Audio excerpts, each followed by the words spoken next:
Hey, welcome to Because I Can, a live podcast. This is Alison. Welcome. I am sitting here in Utah, and I literally just kicked my kids outside to, yes, go play in the snow so that I could record this intro and the outro to this week's podcast episode. When we're in Puerto Rico, the kids say all the time, I want to go play in the snow. I miss the snow. So when we get here, they don't want to go play in the snow. It's too cold for them. So I told them to buck up, get their winter gear on, and go play out in the snow. So if you hear tromping in the background, it's because I think they're about to have a snowball fight soon. It should be pretty darn fun. All right. So this morning that I'm recording this podcast episode, we just opened the 5-day sprint to finding your perfect product to sell online. It has literally been open for 4 hours, and we have over 600 people that have already joined. So by the time that you're listening to this, if you haven't registered, go get in because we are about to start on January 11th. You can get there, you can register for free at becauseIcanlife.com/splash. Oh my goodness. Yep, we're recovering from the holidays. /sprint. becauseIcanlife.com/sprint. Go sign up. Because the number one question that I get asked is, Alison, I want to start an online store. I don't even know what to sell. Well, let me just walk you through it. Why don't I hold your hand? I've been doing this for just about a decade, and I'm going to show you my exact process, which has led me to millions of dollars in sales online. I'm going to show you the exact same process. So the excuse of, oh my gosh, Alison, I want to start an online store so I can stay home with my kids, so that I can help pay off bills, so that I can, I don't know, whatever you do with your money. And then you always follow it up with, but I don't know what to sell. I'm going to squash that for you. Let me just help you. 5 days to finding your perfect product to sell online. And then the next excuse that might come into your head is, Alison, that's 5 days. I don't have 5 days. Really? You don't have 5 days? How long have you been trying to start your business? How long have you been trying to look for that perfect product to sell online? I'm guaranteeing it is over 5 days. So hop in. It's going to go by real quick. We're going to help you create that clarity so that you can get on your way. becauseIcanlife.com/sprint. It's free. And we've got some good prizes, games happening right now. All right, let's dive into today's podcast episode. All right, have you ever had a friend that yells at you? It's not like the mean yelling, it's the yelling that you crave. The yelling that you absolutely need to hear because you get stuck in your thought. And I had to stop. All right, I'm back again. I had all 3 kids trompsing in the house with a dog because they were freezing cold. Our cold tolerance has completely changed since we lived in Puerto Rico. Mine is a 0. I don't like cold. Kids, they're at about a 10 out of 100 now. We really like the warm weather in Puerto Rico. This white stuff, oh man, it's cold. That's all I'll say. It's cold. All right. So now let's dive into today's podcast episode. All right. Reel it back with me. Let me know. Have you ever had a friend who is completely honest with you? They're the friends that you want to take on a shopping trip because when you try on the Levi's and you say, hey, does my butt look big? They're the ones that are going to say, yeah, your butt looks big. But they're also the ones that say, you know what, let me go find you 5 more pair of pants because I know you have a good butt. It's just those pants. They're the friends that are completely honest with you. Let's say you're thinking about something or you're in a fight with your husband and you tell them about the fight. And they're like, really?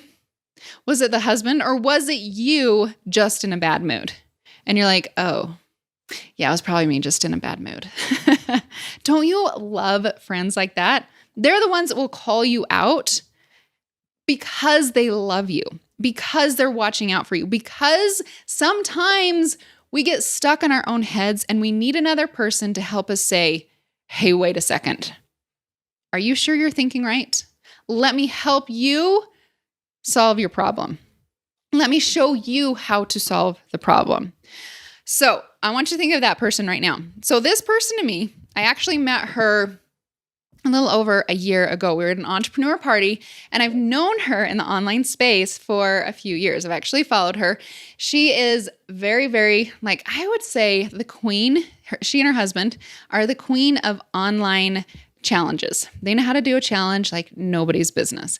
And they also know how to create Facebook groups that make movement in the world. So when I got introduced to her, I fangirled just a little bit. I tried to keep it on the down low, but I fangirled just a little bit, and we became fast friends. Now, her name is Jill Stanton. So it's Josh and Jill, but I didn't really know that her husband ran part of the business. I always thought it was just Jill for a long time. So we became friends. We started voxing, messaging back and forth. And then just a few months ago, she moved down to Puerto Rico. And we have been walking up to this tower 3 days a week. And some of the most amazing conversations have happened on this hike, and I wanted to bring you in on some of the conversations that we have the entrepreneurs face. Jill is a massively successful entrepreneur, and her advice has been absolutely life-changing. That's why I wanted to share it with you. I will be talking, and hey, I'm stuck with this, and she's like, why are you looking at a wall? Here, let me show you this view, and it's a complete window for you to be able to see where you're going.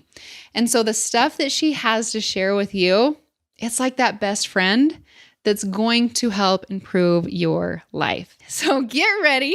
Here we go with Jill Stanton.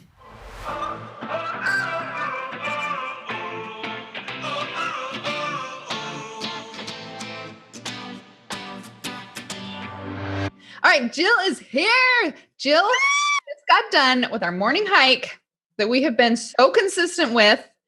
Throw on some makeup. We text each other to make sure we had the same hairdo. Yes. Twinsies. We look cool.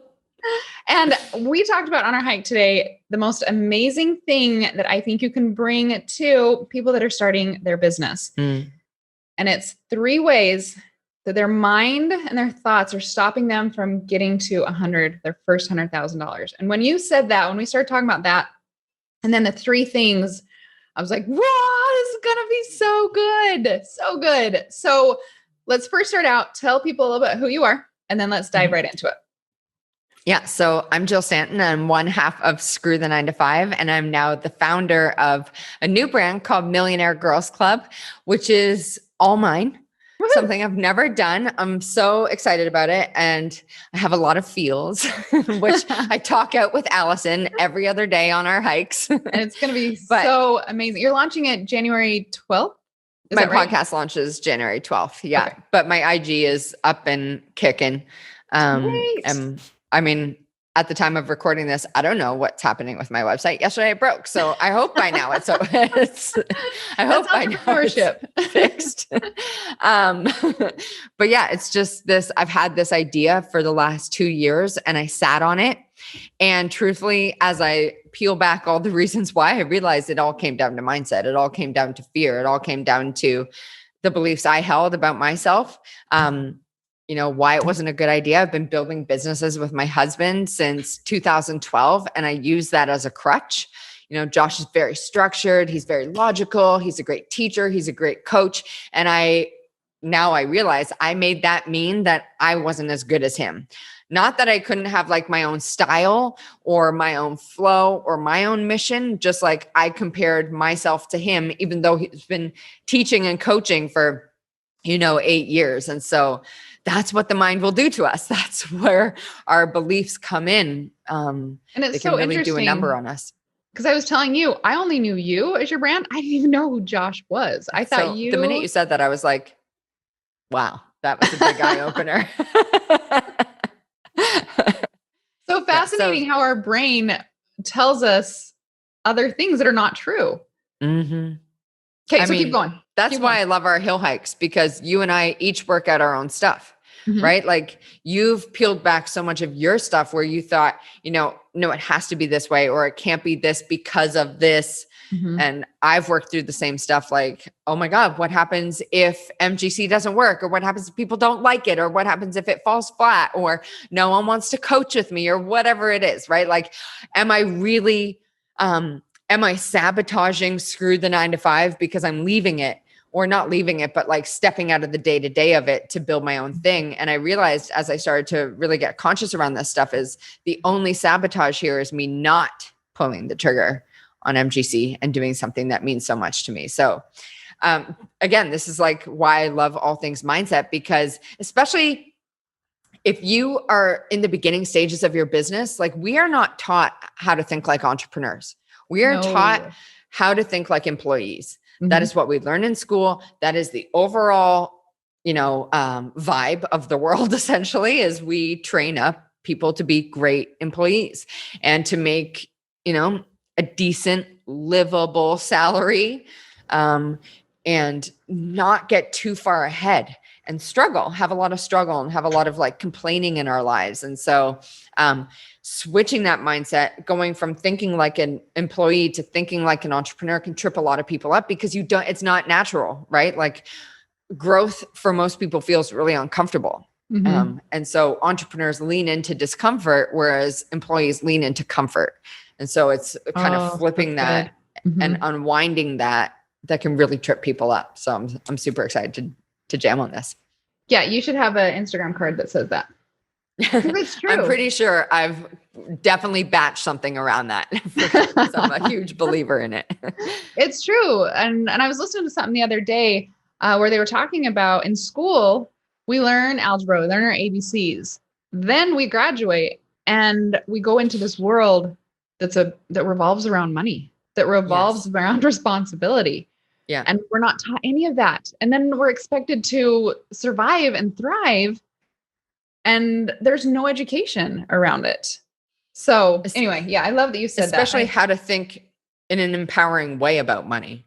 Not like money's hard to make. Money doesn't grow on trees. Rich people are greedy, which is like what most of us got taught, right? Like we can't afford that. There's not more where that came from. And that level of rhetoric or that conditioning, especially in our early years, is like it just feeds into our life in such insidious ways that we don't even realize until we start becoming like hyper conscious of this kind of stuff and acknowledging what we currently believe about money, about our ability to create success, about our ability to chase our dreams, about our ability to do whatever we want. If you are not becoming aware of that, there's no chance you'll be able to upgrade it, because you're not aware of what you currently believe in. Awareness is the like first domino to change. So. And don't you think too, it's not only taught in school, but Hollywood, our movies that we watched? Oh, for sure. The whole thing about money is greedy. I remember Lex Luthor, Superman. Yes. Right? It was all money and greed with him. And I think that's why we're having to break through so many beliefs when it comes to making our first $100,000. Because when you start at zero, you're a totally different person than when you get to your first $100,000. You have to go through so much mind growth.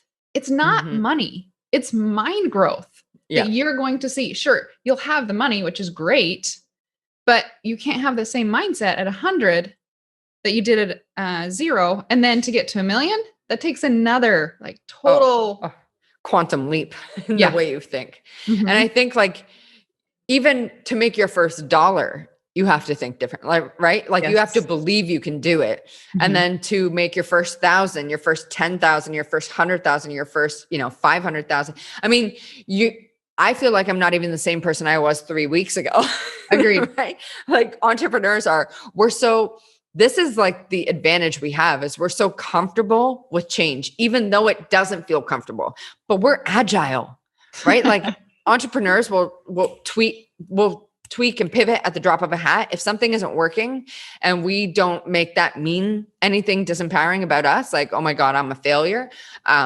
We have like the most insane unfair advantage because we are agile and flexible. But we weren't born with it. No. We had to learn it. We had to let's say this product doesn't sell. It doesn't mean you're a bad person. Yes. It means the offer sucks. It means the picture stinks. It means there's something wrong with the offer, not the person. And I think that's when people first get into it, they make it all about them. Oh, so it is that belief breaking of nope, it's not about you. You're amazing. You got good stuff. The world needs you. You just need to tweak it a little bit and get it to because so many of us were taught failure is bad. Yep. Like when I remember hearing Sarah Blakely talk about this, that her dad asked her every day at dinner, what did you fail at today? And I love that. I'm absolutely going to do that with my son because failure isn't bad. And I used to make failure mean something bad about me. Mm-hmm. For years, I did that. It's only in the last, like I would say 2 or 3 years where I've reframed it to be like, oh, no. It's the most data rich stream of info you could have. It allows you. And the one thing I want entrepreneurs, especially if you're just getting started, what I want you to hear is how the heck are you going to learn how to get it right if you don't first get it wrong? Woohoo! Right? Like sometimes we have to learn how to get it wrong in order to learn how to get it right. And I was saying that you and I are in a mastermind together, a couple, but when I was first talking about, MGC and what I wanted to build with it, I got a lot of pushback from some of the members. Mm-hmm. And I remember sending a Vox that day or a text message in our Voxer channel saying, I think if I am going to get it wrong, well, at least that'll teach me how to get it right. Like if I am going to fall on my face, at least I know that I went to bat for what I wanted and I learned that lesson and I'll tweak from there because I think that's one of the biggest superpowers entrepreneurs have if you can reframe failure and realize that in the beginning, you are going to get it wrong because certain levels of things that you want or experiences you want to have or the money you want to make or what you want to build, that requires a certain level of skills and a certain level of capacity. And in the beginning, you are going to suck at it because we've never done it before, right? It's just like when you learn to walk or when you learn to drink from a cup of water without a bottle, like you didn't drop the water all over yourself and be like, well, I guess I'll never drink a cup of water. You're like, note to self, I actually have to put it to my mouth. Right. Okay, so let's dive into that. You've got a toddler. So I love that you brought this analogy. Why do you think it is that when we're toddlers, we can hear no 1,000 times? When we're toddlers, we ask our mom for a cookie over and over and over again. She'll say no 10,000 times to us, but 10,001, she says yes. And we're like, woohoo. Why do we stop that? Why does that become a fear word as we move into the entrepreneur, when that really is the thing that guides us to the thing that we're wanting to get? What do you think it is? Worthiness and conditioning. I think the conditioning, the constant messages we hear as a kid, even from well-meaning parents, right? Like my parents had the best of intentions with me, right? Like they really loved the heck out of me. They wanted me to succeed and they still got a few things wrong. Right? Like my sister is freakishly smart. She's an engineer. She got like high 90s all throughout school. Right. And my parents would call us Pinky in the Brain. Like if anyone's ever watched that, they did not have malice intentions, right? Like they were not doing that from a place of, or malicious intention. Sorry. They weren't doing that from a place of malice. They were just like, Pinky in the Brain. This is hilarious. I internalize that as I am not smart. Right. So it's worthiness and conditioning. Like we make it mean stuff about us from cues and things that we heard our parents or authority figures, parental figures telling us about us. Right. Because when we come into the world, we have like no worthiness or confidence issues. We're like, we deserve everything. We run around naked. I will cry until you give me what I want. We were unapologetic about it, right? Like my toddler is the boss of me right now. And he is not mad about it. I'm mad about it, but he's not mad about it. And then we start to learn, oh, you can't do that. That's not nice. That's not polite. That's not how good girls behave. And we get this like narrative handed to us. And because we trust those people, we take that on and we make it mean something about us. And if we learn that you're dumb if you fail, or you're never going to amount to anything, or failure is bad, you will take that on and you will avoid it at all costs. And sometimes avoiding failure at all costs looks like you never even trying, right? I can't fail if I don't try. Yep. And that's safe. Yes, it's so safe. Like but magic doesn't happen from safe. No, it doesn't. Watching Netflix and eating Cheetos doesn't get you to your first million, but it feels a lot more comfortable. For sure. And like we were saying before, entrepreneurs resist comfort, right? Like if you find yourself in a place of comfort, you're like, I'm going to need to change something up here, right? Because comfort is where things start to stagnate. Agreed. There's no growth in comfort. There's no magic in comfort. The contrast is what gives you the magic. The contrast, the highs and lows, the good and bad, the stresses and successes, the wins and losses. You wouldn't even be able to experience the wins if you didn't have the losses. You just be like that song, all I do is win, win, win. You know, on Instagram, how we see all the before and after of weight loss stories? Yeah. I feel like there needs to be before and afters of business stories. More of yes. those. That'd be so Oh my gosh, cool. that's a great idea. I know. And the before is like a bottle of wine, like cookies all over your face. Like, I hate this. And looking all disheveled, not sleeping, your hair's up in a messy bun. It's also like every other day of my life. But I was like, what's the after look like? This put on for podcast interviews. No, it looks like our sweaty like selfies at the top of our hike. I know, right? That's the after. Yeah.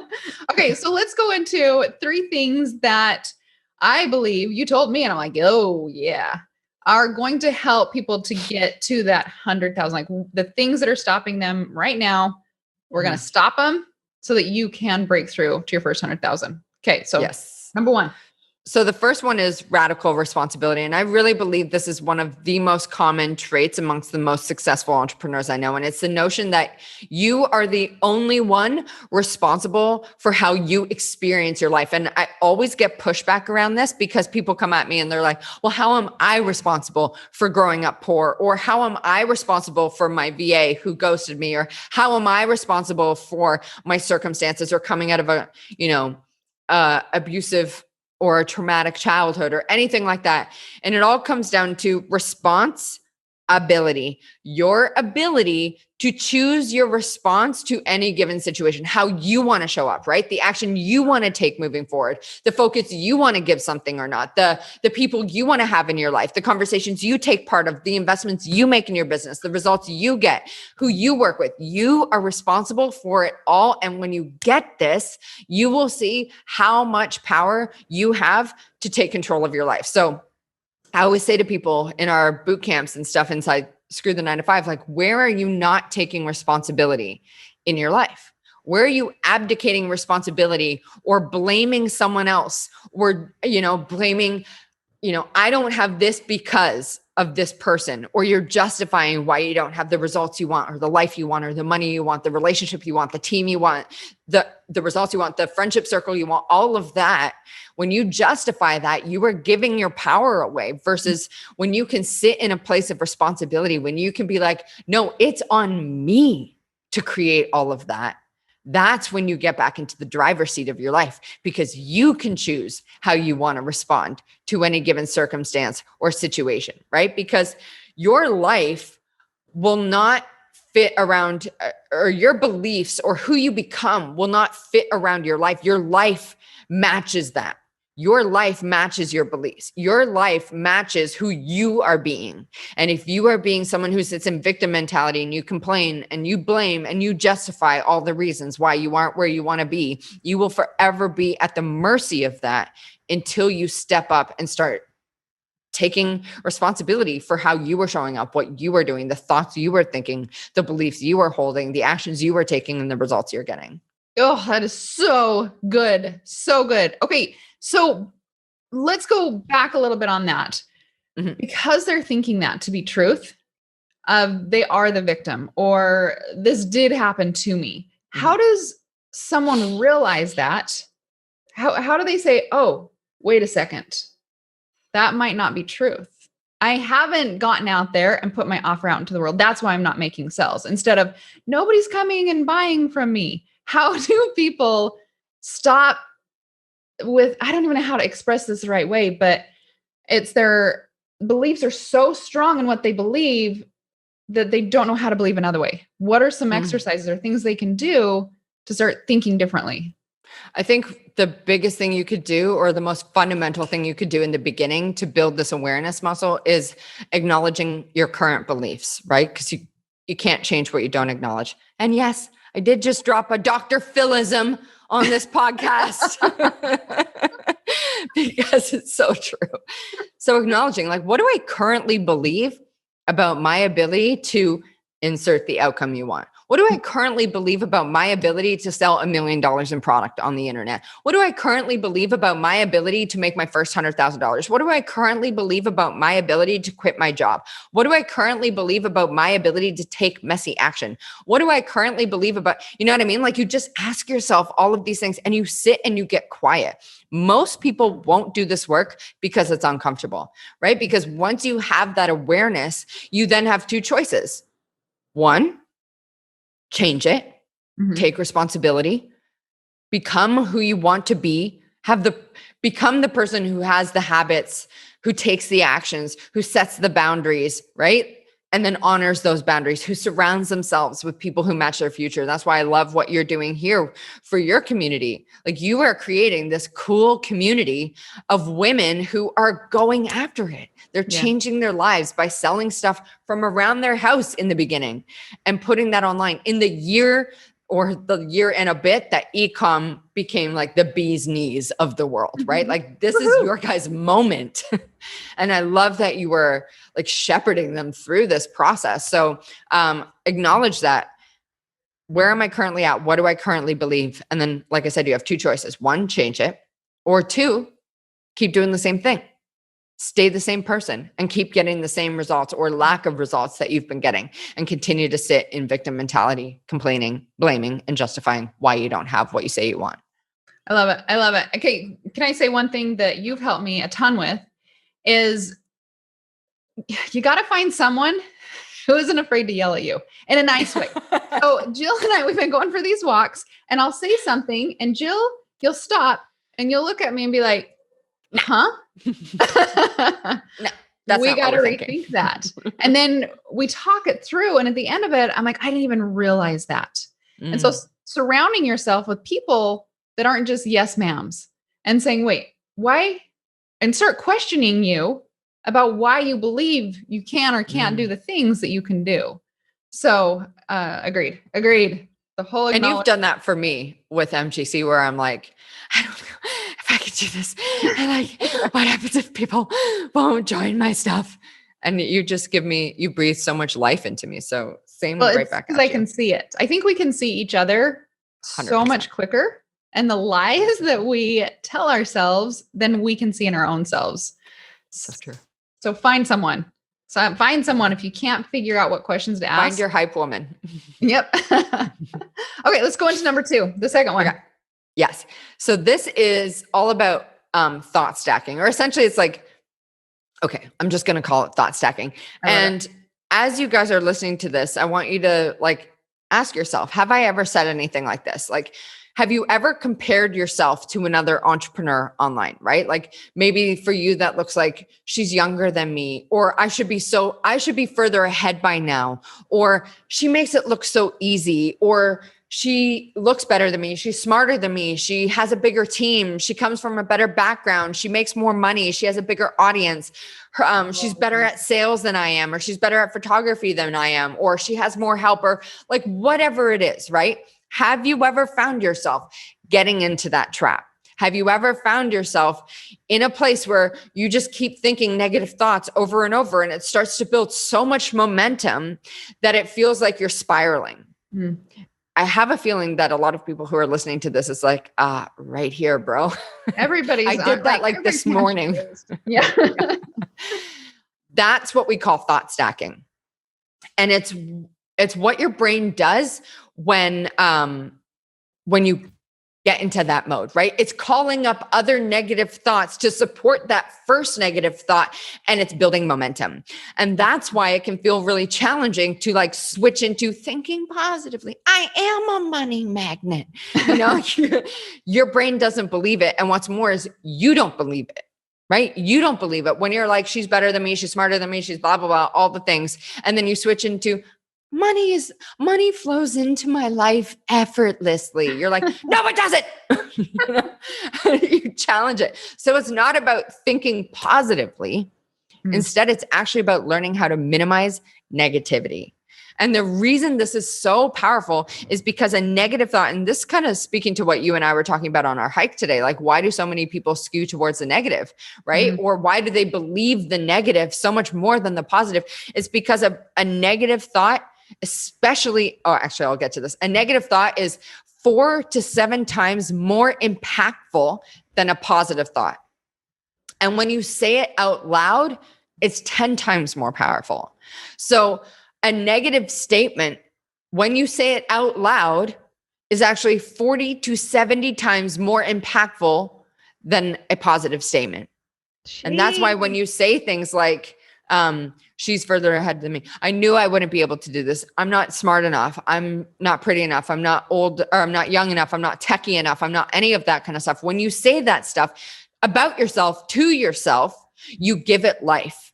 And it builds and it builds and it builds, and you make it true because you fall in line with the person who believes that. And so you take less action, you hide, you play small, you play it safe, right? You complain, you justify, you blame, you put yourself around people who have other negative mindsets, right? You play the victim, you take part in like comment battles on social media, or you call other people out, you engage in that negative behavior, you watch the news, like whatever it is. When you start to get into that pattern, you become that person, because we become what we believe. And so if we really want to change it, it first starts with just like consciously choosing to not say it out loud, consciously choosing to catch yourself when you say it. Right? Like really becoming aware the minute you say, I knew I would, I'm so dumb. Catch yourself in that moment. Be like, ooh, I caught that one.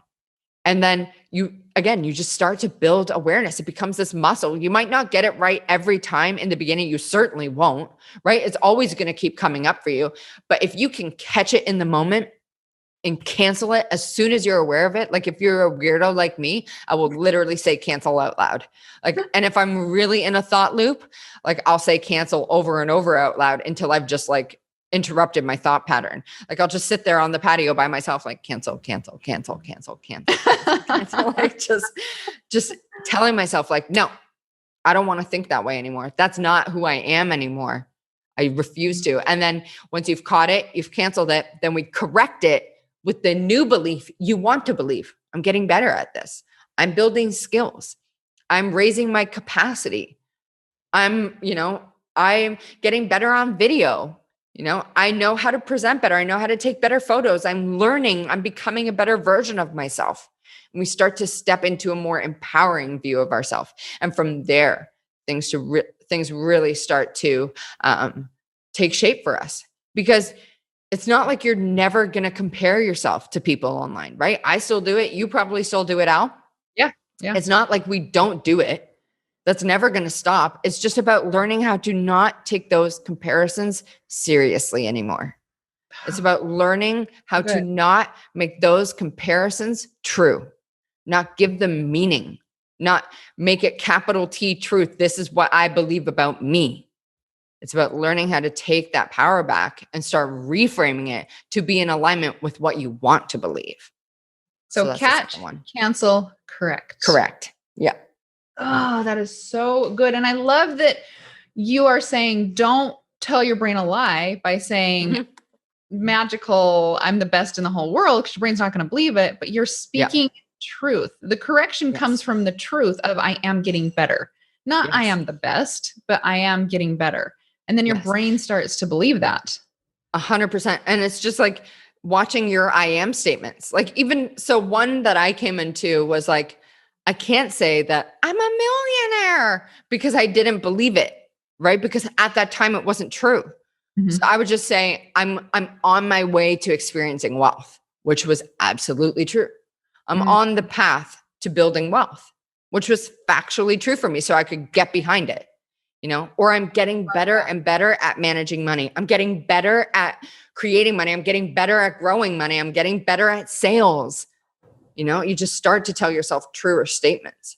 Because there are a lot of people out there that are saying, no, say what you want that you already are. And so your brain starts to believe it. And I'm like, my brain's telling me you're lying. Yeah.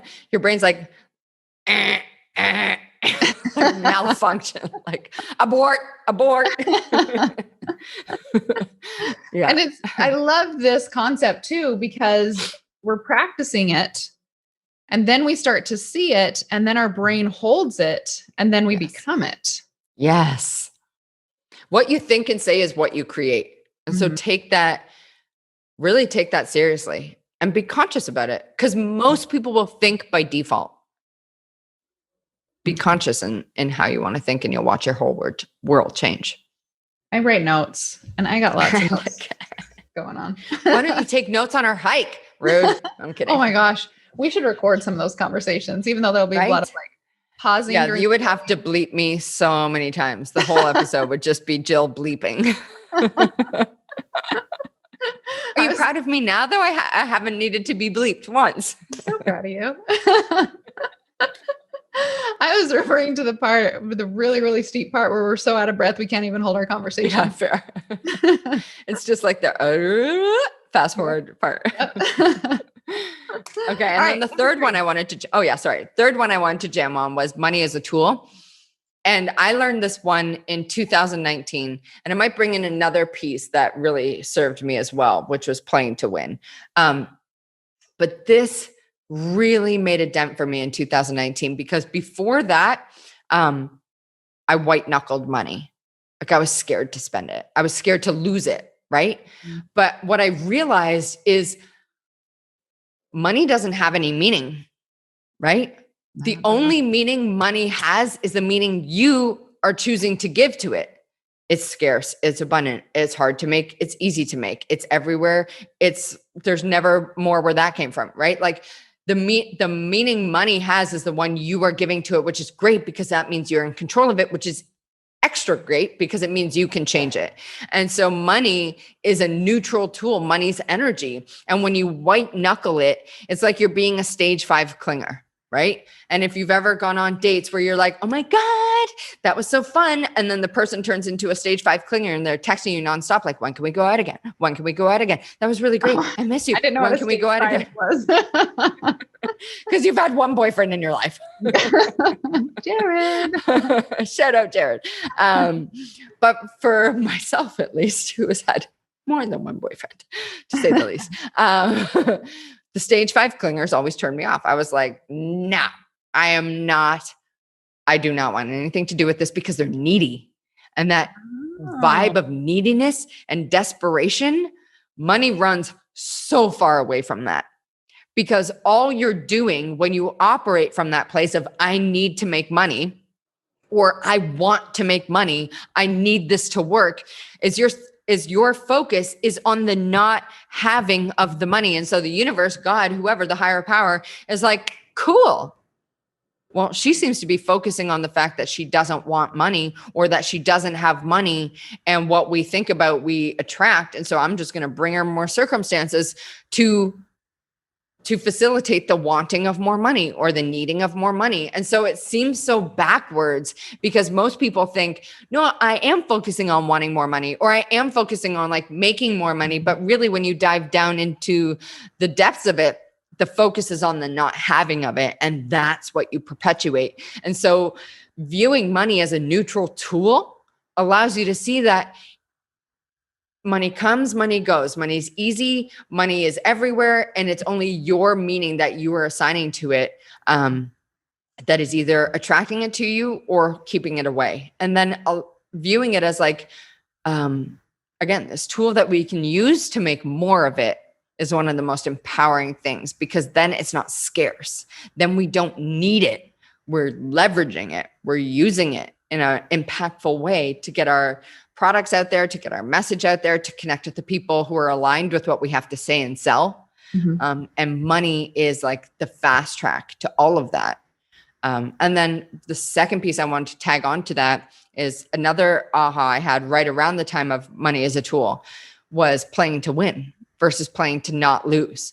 And if you think about it deep down, like how many of us at one point or another have been playing to not lose, right? Like doing just enough or making just enough to pay your expenses or to get by, or not really putting yourself out there, or not really going all in, right? Like sidestepping it, mm-hmm.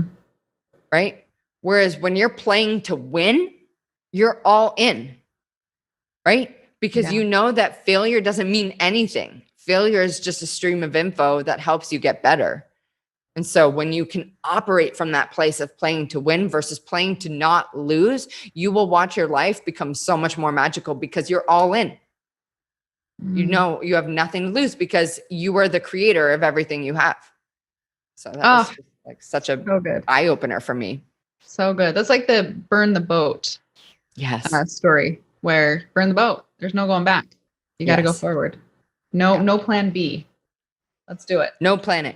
No plan B, because if you have a plan B, you don't really have a plan A. Let's keep it real. Okay. So when we were talking this morning, you mentioned a gal who does very, very well. We're talking over 15 million a year. We're not going to say her name. And you said, I'm like, who was I talking about? You mentioned that she is very giving with her money in terms of growth. She doesn't get the money and then hold on to it. She gets the money and she goes out there for exposure to show more people what they can do with it. And then that in turn has brought her in so much more money. And it was just an interesting thought of, I've seen people get money and then they just hold on to it. Yeah. And then we see people who get money, spend money, and then they grow. And it's so backward thinking. That's not taught anywhere. Even in the entrepreneur world, like very rare is that taught. I'm trying to think of which person I was talking about, but like, I just know so many amazing entrepreneurs who use money as a force for good, who have no attachment to it, right? Because it's the attachment, the like needing of it that stops the flow of it. But when you give it away, or when you use it to make it have a serious ripple effect or make a massive dent in the world, like just so much abundance flows into you. Money's like, here, I got more where that came from. You want to help more people? Yo, bros, come on, let's go. So I just always think that when people take the disempowering meaning away from money, it flows into your life in an abundance that you can't even imagine. Because we're so limited in our thinking. Typically, most of us only think about what we can see. But there's like a whole other world of magic that is beyond our comprehension. And when you get out of the way of that, just so much magic and abundance. And I want to say luck, but like not in like she got so lucky, but like conscious creation of luck, right? Like great circumstances flow into your life, opportunities, people, you know, ideas. All these are little manifestations that just makes life so much sweeter.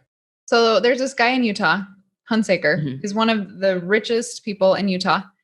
And when he passed away, his wife told a story about when they first got married, he would give money away and they didn't have any money at the time, like nothing. And she'd be balancing the books and she's like, we're short. And the husband was like, yeah, I gave it away to the neighbor because they needed some. And at first she was like, oh, that's so frustrating. How are we even going to make this if he gives all the money away? Well, she learned over the course of his career and all the opportunities that were presented to him, she feels like God, universe, whatever you believe in, gave more opportunities because he knew that he would give the money away and do good things with it. Now there's hospitals, libraries in his name, because he was such a giving soul that he was trusted with the money to be able to do good things with it. And as soon as I heard that story, I was like, oh, that is power. Because he doesn't have a vice grip on it, right? He knows that there's always more where that came from. And so because he believes that with his whole heart, it just flows into his life. The people I know who have the most money never worry about money. Not because they have a lot of it, but because they know they can always create more of it. So there's never a thought of scarcity because they know that like, if you knew how powerful your thoughts were, you would never think another scarce thought in your life, right? You become more conscious of it, or at least you try not to. You catch, cancel, and correct. Yeah. Oh, okay. I think we leave it there. Catch, cancel, and correct. Like that right there. Triple C. That's so good. Let's make a shirt and wear it around. Yes, let's. And we can be twins with our braids. We'll look so cool. Jared will be like, oh my God, you guys, please stop. No, he'll probably ask for a shirt too. No. Okay, where can people find you? Yes. The Millionaire Girls Club sorry. at the Millionaire Girls Club on IG. And then millionairegirlsclub.com is my essentially cyber home base. And then I have a podcast as well on iTunes and YouTube. And both of that is Millionaire Girls Club podcast. Okay. If you're listening, well, you're listening right now. Jill's just launching her podcast. Go over, rate, and review. Let's get her up on the charts. Let's see what we can do to help Jill's voice get out there. Because you heard how powerful she was. More people need to hear her voice. Jill, you're so awesome. Thank you. I love you so much. I love you so much. Thank you so much for having me. Bye, guys. All right. I hope you took as many notes as I did. And I have the top 10 takeaways from this podcast episode for you. But I do have to tell you, in the time that I was recording the intro and the outro of this podcast, we had over 150 people sign up for the 5-day sprint. So make sure you get registered on that becauseIcanlife.com/sprint. I don't know why the / seems to be a tongue twister for me, but you know what I mean. All right, so here we go with the top 10 takeaways from Jill. Number 10, we are not taught in school to think like an entrepreneur. It's something that we must learn.